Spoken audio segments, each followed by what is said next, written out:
Ina Podcast.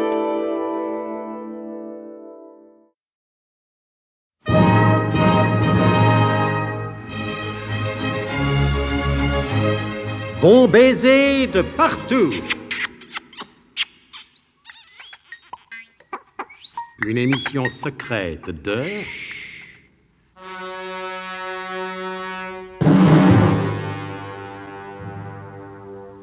Donc, nous nous acheminons tout doucement vers la fin de cette épopée. Le colonel Hubert de Gerlas est définitivement vaincu par le diabolique rayon à démonter le temps. Et après tout, je ne vois pas pourquoi nous passerions même l'épisode d'aujourd'hui. Mais enfin, José, je ne vous comprends pas. La situation est grave, certes, mais quoi S'étant péniblement arrachés de l'année 1888, nos amis avaient réussi à rejoindre 1972, avec une semaine de retard sur notre calendrier. Et c'est en voulant rattraper cette semaine que le biglotron a explosé. Bon, il est déjà arrivé par le passé que le professeur parvienne à reconstruire un biglotron. Sans doute. Alors... Reconstruire un biglotron en 1784, c'était déjà une performance, mais à l'âge de pierre, je ne vois pas comment il s'y prendrait. N'oubliez pas qu'en explosant, le biglotron a plongé nos amis dans l'affliction d'une part et dans la préhistoire de l'autre. Oh bah, vous verrez qu'ils s'en sortiront. Dans cet épisode, personnellement, ça m'étonnerait. Enfin, moi je veux bien. Écoutons toujours, puisque vous y tenez. Merci. Ma chère Emilienne, êtes-vous bien certaine de ce que vous avez vu? Mais oui, bien chérie, des hommes. Enfin, je devrais dire des sauvages, oui. Vêtus de peau de bête et avec de grosses massues. Mais ils se sont jetés sur moi et ils ont voulu... Oui. Non, ce n'est pas ce que vous croyez.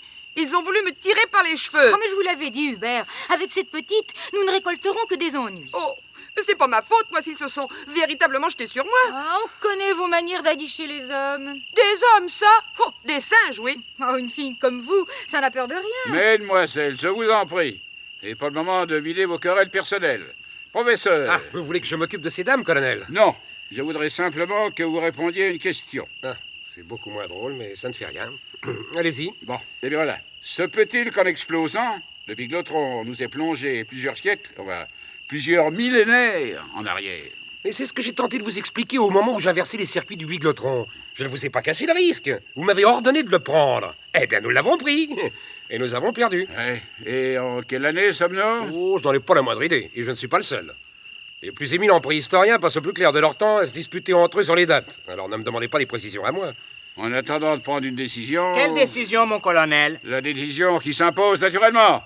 Il est urgent d'organiser notre vie ici. Vous voulez dire notre survie, je suppose, mon colonel.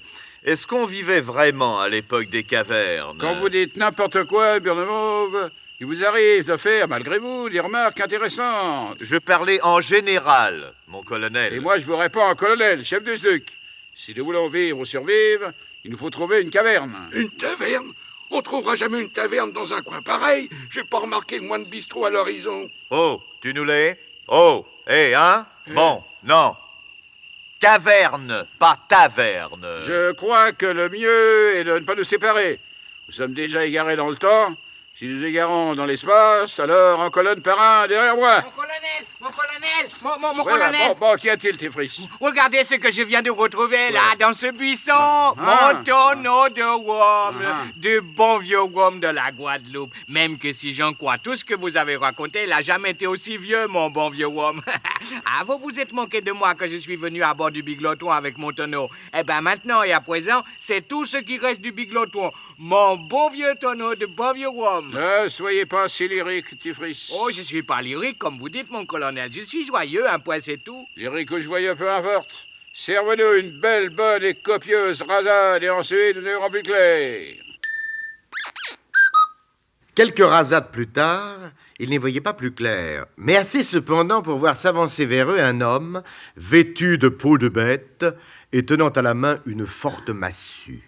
Parvenu devant nos amis, il ôta fort poliment le crâne de loup-cervier qui lui servait de coiffure et leur tint à peu près ce langage. Allez, hein? Comment allez-vous pour une fois, sais-tu? Nous allons aussi bien que possible, c'est-à-dire plutôt mal, pour ne rien vous cacher, mon bon monsieur. J'ai cru savoir qu'une de vos femelles avec quelques ennuis, avec quelques-uns de nos jeunes gens qui sont parfois assez vifs et tout spécialement partis sur la bagatelle. Oui, en effet. Je suis venu pour m'excuser, vu que c'est la mode à présent. Hein? Ah, c'est la mode de s'excuser. Allez, joue pas avec moi, à faire les notions comme si tu savais pas, monsieur.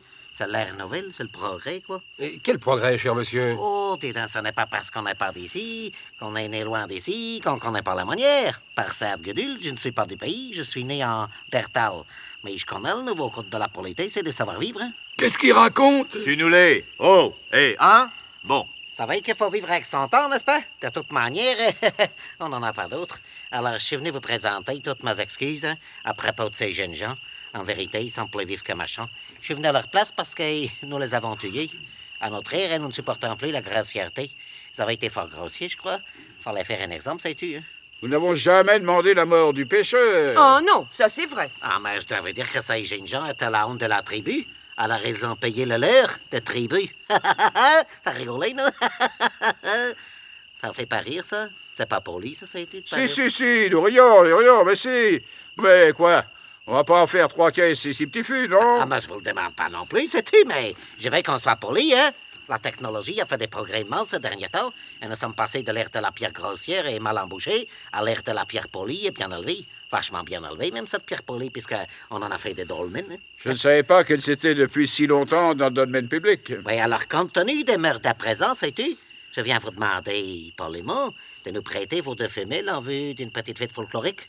On a beau être très poli, on manque parfois des distractions, hein. Et si je vous réponds poliment non? Alors là, je serais obligé de te casser poliment la gueule, sais-tu?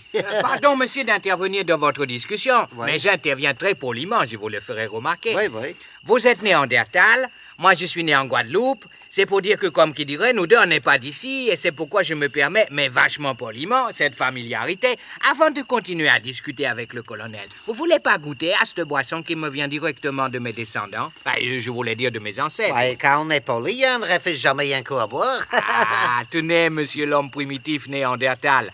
Sentez-moi ce parfum, hein? Humez-moi ça. Humez que je vous dis. Ah, c'est du belge. Ça a pas l'air franchement dégueulasse, sais-tu ça? Oh ben, un peu, je veux, c'est du rhum de première. Et même que poliment, ça serait pas pour le SDUC que ça me ferait plutôt mal au cœur de l'offrir à ton gros groin de sale sauvage mal dégrossi. Mais puisqu'il faut être poli, comme le disait si justement mon cousin Alléluia la Sauvette, qui sera dans quelques siècles instituteur à Pointe-à-Pitre... Oui, ça va, bah Tifrey, ça va, je vous en prie, hein, n'embrouillez pas les choses. L'idée du rhum est excellente, il ne l'est pas votre cousin Alléluia la Sauvette. Oh, alors même dans la préhistoire, je peux pas parler de lui. Ce que vous êtes raciste, mon colonel, Alors là, je vous ferai remarquer poliment hein, qu'on boit de bons coups chez vous, mais qu'elles sont rares, sais-tu? Excusez-moi, poliment, j'espère, monsieur l'homme né en Dertal. Tenez, buvez à même le tonneau. Comme ça ira plus vite, là. Voilà. Oh là, il a une drôle de descente, monsieur Dertal. Une descente comme ça, j'ai rarement bu ça. Et pourtant, sur ce chapitre-là, il en faut pour m'épater. Oh là là. Eh bien, je pense qu'une étude sérieuse et documentée de la préhistoire réserverait certainement un grand nombre de surprises, non, quoi, hein?